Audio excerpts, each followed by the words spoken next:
everyone, welcome to part 3 of my paranormal and spooky stories series. All the stories that I tell in this series are 100% true, they all happened to me. I haven't added anything for entertainment purposes or dramatic effect. This series is for 1 week only since Halloween is just round the corner, and this isn't something that I do on my channel often, but if you would like to hear more stories like this in the future, please let me know in the comment section. With that being said, welcome to part 3. When I was a teenager, a member of the family died, and at this point everybody was out arranging the funeral, so I was sitting in the kitchen just doing my homework at the kitchen table, and I heard the kettle click. And at first I just thought, well, maybe the button just wasn't down properly, and that's it, clicked up.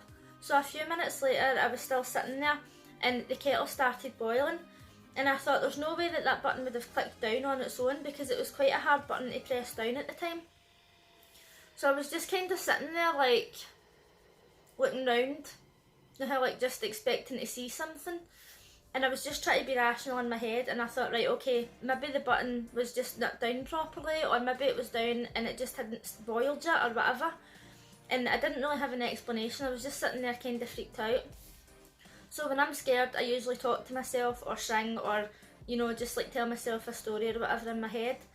So at this point I was, like, kind of humming a tune, and I was looking round, and I was thinking, right, I'm a bit scared, so I'm going to have to do something just to, like, calm myself down.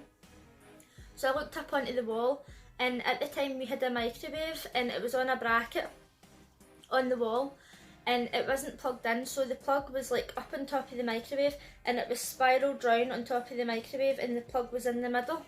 So when I seen that, I just thought, right, I just said something out loud, and I looked up and I said, right, if that was a ghost, then that plug would come flying off that microwave. Obviously thinking, that's not going to happen. I was trying to say something that I knew wouldn't happen, so that when it didn't happen, I was just like, right, okay, that's me calm. So once I said that, I just sat there and looked at it, and the next minute, the actual whole wire in the plug went and flew right off the top of the microwave. Now, I'm not really one for freaking out and screaming and running away, but I was only a teenager at the time, and I absolutely got the fright of my life. So I ran out the kitchen, I ran down the hall, I went to run out the house, and as I was running out the door, my mum was coming up with my auntie, and she's like, oh, what's wrong? And I was like, oh my god, I was just sitting, and the kettle boiled, and then I says, oh, if that was a ghost, that plug would come flying off the microwave, and then it came flying off, and I was shaking, I was freaking out. And my mum was like, no, it must have just fell off. And the thing that annoyed me was, I was telling her, you know, there's no way that that plug could have fell off. It was wound up on top of the microwave with the plug in the middle. It's not as if the plug was at the end, or it's not as if the wire was hanging down in any way, and the way it pulled it off, it didn't just fall, it actually flew right off. The plug flew right off the top of the microwave, and the wire stretched out, and it fell. And it made it worse because they weren't believing me, do you know what I mean? It was just like, no, it's fine, there's an explanation, and they just weren't even listening to me. The fact that they weren't listening to me was just making me panic even more. If they had have said, alright, come into the kitchen, or maybe that did happen, you know what I mean? Like, just listen to me, and just acknowledge what I'm telling you, instead of denying that it happened. That was the thing that was making it worse.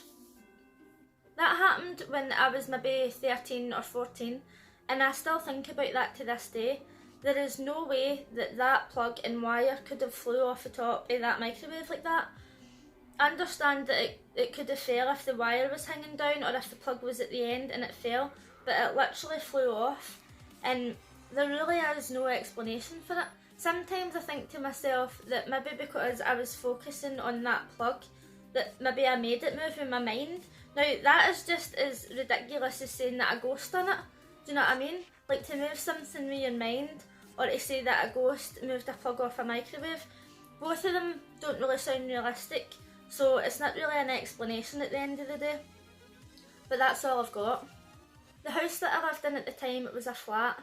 It wasn't a particularly old building, and it wasn't known for being haunted, and I didn't ever get any eerie feelings or think that it was haunted in any way.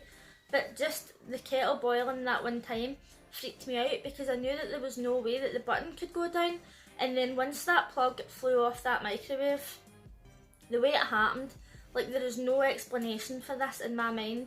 I've thought about it over the years and there's literally just no way to explain it happening.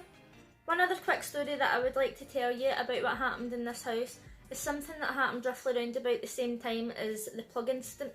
One night I was in the house myself and I woke up because I heard this really loud rattling sound, and I was lying in bed and I was like, what the hell is that noise? Like, I didn't recognise it at all. So as I was lying there, I realised that it sounded like the plates in the kitchen. We used to have this plate holder in our kitchen, like a plate rack, and it also had cups hanging on wee hooks at the bottom. So it sounded as if they were like shaking together. So when I was lying in bed, I was like, oh my god, like, what is that sound? So I picked up my phone and I phoned my boyfriend at the time. I don't remember what time this was, I didn't even look at the time. I just phoned him and I was like, oh my god, I can hear this sound. I don't even know what it is, like, I'm cramping myself, I don't know what to do. And it wasn't as if we had a back door or anything, because this was a flat and there was no way that somebody could have came in the window or came in the back door, because we didn't have a back door. And I was like, right, what do I do? So I thought, right, I'll go and check the door, and if the door's open, I'll need to go out the door because somebody's came in, obviously. So I was on the phone to him and I was like, don't go off the phone. Absolutely just crapping myself. I checked the front door and it was still locked. So then I could hear this, it was so loud, like these plates just rattling together. And then I walked through the corridor and into the living room. And as I got into the living room, the sound stopped, because you had to go through the living room to get into the kitchen. The sound stopped, but you could still hear it, a wee jingle jangly, the cups hitting off each other. So I went into the kitchen and I turned the light on, and the cups on the rack were still swinging, but the plates weren't moving or anything. And I was like, oh my god, I literally walked into the living room there and that noise stopped and the cups are still swinging. And there was no reason for this to happen. It wasn't as if it was just a wee noise, it was literally like the whole rack was shaking. Nothing else in the house was shaking or making a noise. And to this day, I still don't have an explanation for that, but I just thought that I would add that on since it was in the same place that it happened. If you've experienced anything like this yourself, let us know in the comments section.